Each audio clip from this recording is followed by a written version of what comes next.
നമ്മൾ ഏത് രാജ്യത്തേക്കുള്ള ആപ്ലിക്കേഷൻ ഇടുമ്പോഴാണെങ്കിലും നമ്മൾ ഏറ്റവും കൂടുതൽ ഫസ്റ്റ് ശ്രദ്ധിക്കേണ്ട ഒരു കാര്യം ഫിനാൻഷ്യൽ റിക്വയർമെൻറ്റ്സ് ആണ്. കാരണം നമ്മുടെ കയ്യിലുള്ള ഫണ്ട് നമുക്ക് എക്സ്റ്റെൻഡ് ചെയ്യാൻ പറ്റുന്ന ഫണ്ട് ഇതൊക്കെ വെച്ച് നമ്മളുടെ ഫിനാൻഷ്യൽ ക്രൈറ്റീരിയ മീറ്റ് ചെയ്യുന്ന തരത്തിലുള്ള ഒരു കൺട്രി അതുപോലെ തന്നെ ഒരു പ്രോഗ്രാം ഒക്കെ സെലക്ട് ചെയ്യുക എന്ന് പറയുന്നത് ഭയങ്കര പ്രൈമറിയാണ്. അപ്പോൾ ഇന്ന് ഈ വീഡിയോയിൽ ഞാൻ ഡിസ്കസ് ചെയ്യാൻ വേണ്ടി പോകുന്നത് കാനഡയിലെ ഫിനാൻഷ്യൽ റിക്വയർമെൻറ്റ്സ് ആണ്. എന്തൊക്കെ ഫിനാൻഷ്യൽ ഡോക്യുമെൻറ്റ്സ് ആണ്, ഏതൊക്കെ സ്ട്രീം വഴിയാണ്. നിങ്ങൾ എപ്പോഴും കൺഫ്യൂസ്ഡ് ആയിട്ടുള്ള ഒരു രണ്ട് പാത്വേസ് ഉണ്ടായിരിക്കും, അതായത് SDS ആൻഡ് നോൺ SDS. എന്തൊക്കെ ഡോക്യുമെൻറ്റ്സ് ആണ് അല്ലെങ്കിൽ എന്തൊക്കെയാണ് ഇത് രണ്ടും തമ്മിലുള്ള ഡിഫറൻസ്, അതായിരിക്കും ഈ ത്രൂ ഔട്ട് ദ വീഡിയോയിലുള്ളത്. ആൻഡ് ഫസ്റ്റ് ആയിട്ട് എനിക്ക് ബേസിക്കലി പറയാൻ വേണ്ടി പറ്റുന്ന മറ്റ് രാജ്യങ്ങൾ, അതായത് എസ്പെഷ്യലി അയർലൻഡ്, ഓസ്ട്രേലിയ പോലത്തെ രാജ്യങ്ങളെ വെച്ച് നോക്കുന്ന സമയത്ത് ഫിനാൻഷ്യലി കുറച്ചും കൂടെ റിലാക്സിങ് ആയിട്ട് തരത്തിലുള്ള ലോസും റിക്വയർമെൻറ്റ്സും ഉള്ള ഒരു രാജ്യമാണ് കാനഡ എന്ന് പറയുന്നത്. കാരണം ഇനി ഞാൻ ചെയ്തു വരുന്ന വീഡിയോസിലെല്ലാം പല രാജ്യങ്ങളുടെ ഫിനാൻഷ്യൽ ഡോക്യുമെൻറ്റ്സ് റിക്വയർമെൻറ്റ്സ് ഉണ്ടാവും. അതിൽ നിന്ന് നിങ്ങൾക്ക് ഈസിലി മനസ്സിലാക്കാൻ വേണ്ടി പറ്റും കാനഡ എത്രത്തോളം ഈസി ആയിട്ടാണ് അല്ലെങ്കിൽ ഫ്ലെക്സിബിൾ ആയിട്ടാണ് ഈ കാര്യം ഹാൻഡിൽ ചെയ്യണേ. ഫസ്റ്റ് നമ്മൾ SDS സ്ട്രീമിനെ കുറിച്ച് ഡിസ്കസ് ചെയ്യാം.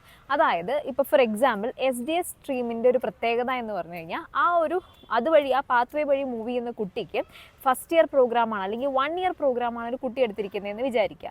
1 ഇയർ പ്രോഗ്രാം ആണെന്നുണ്ടെങ്കിൽ ആ കുട്ടിക്ക് 1 ഇയറിൻ്റെ ട്യൂഷൻ ഫീ അടയ്ക്കാനുള്ള കപ്പാസിറ്റിയും അതിൻ്റെ കൂടെ GIC അടയ്ക്കാനുള്ള, GIC എന്ന് പറയുമ്പോൾ എല്ലാവർക്കും അറിയുന്നുണ്ടാവും, ലിവിങ് എക്സ്പെൻസിന് വേണ്ടി അവരൊരു ഫണ്ട് പറയുന്നുണ്ട്, ഓൾമോസ്റ്റ് 12 lakhs.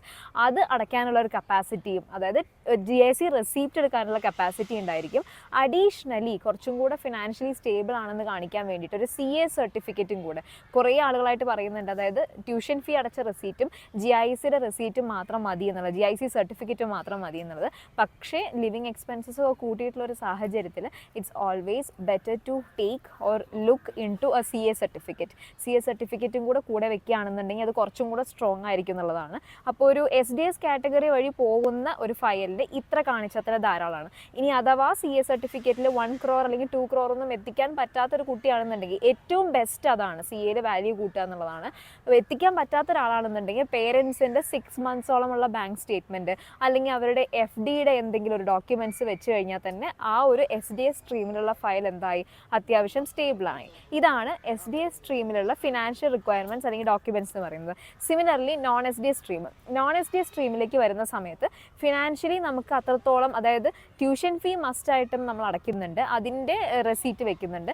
GIC അടയ്ക്കാനുള്ള കപ്പാസിറ്റി ഇല്ല എന്നുള്ളതാണെങ്കിൽ, അല്ലെങ്കിൽ വേറെ ഫണ്ടുകൾ കാണിക്കാൻ, GICക്ക് വേറെ ലിവിങ് എക്സ്പെൻസിന് ഫണ്ട് കാണിക്കാൻ ഇല്ലാത്തൊരു കപ്പാസിറ്റി ആണ് എന്നുണ്ടെങ്കിൽ നമ്മൾ എന്ത് ചെയ്യുക, അതർ സോഴ്സസ് ഓഫ് ഫണ്ട് കാണിക്കുക. അതായത് ആ കുട്ടിക്ക് CA സർട്ടിഫിക്കറ്റ് മസ്റ്റായിട്ടും വെക്കാം, അതുപോലെ തന്നെ പേരൻസിൻ്റെ 6 monthsോളം വരുന്ന ബാങ്ക് സ്റ്റേറ്റ്മെൻറ്റ് വെക്കാം, പിന്നെ അവരുടെ FD റിപ്പോർട്ട്സ് വെക്കാം, റെസീപ്റ്റ്സ് വെക്കാം.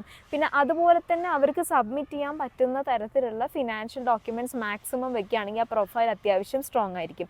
ഇനി അതൊന്നും വേണ്ട, നോൺ SDS കാറ്റഗറിയിൽ നല്ലൊരു CA റിപ്പോർട്ടും കൂടെ സബ്മിറ്റ് ചെയ്യുകയാണെങ്കിൽ അത്രയും നല്ലതാണ്. ഇനി ഞാൻ നേരത്തെ പറഞ്ഞിട്ടുള്ള SDS കാറ്റഗറിയിൽ ഒരു എക്സെപ്ഷൻ പറയാം. ഇനി ഒരു കുട്ടി 2 വർഷത്തെ പ്രോഗ്രാമാണ് എടുക്കണമെന്ന് വിചാരിക്കുക. 1 ഇയറിൽ ഫീസ് നമ്മൾ അടച്ചു, അതുപോലെ തന്നെ GIC കാര്യങ്ങളൊക്കെ നമ്മൾ കാണിച്ചിട്ടുണ്ടെന്നുണ്ടെങ്കിൽ വിസ ഓഫീസറിനെ സാറ്റിസ്ഫൈ ചെയ്യാൻ വേണ്ടിയിട്ട് ഈ കുട്ടി സെക്കൻഡ് ഇയറിൽ ഒരു പ്രോഗ്രാം എടുക്കുമല്ലോ.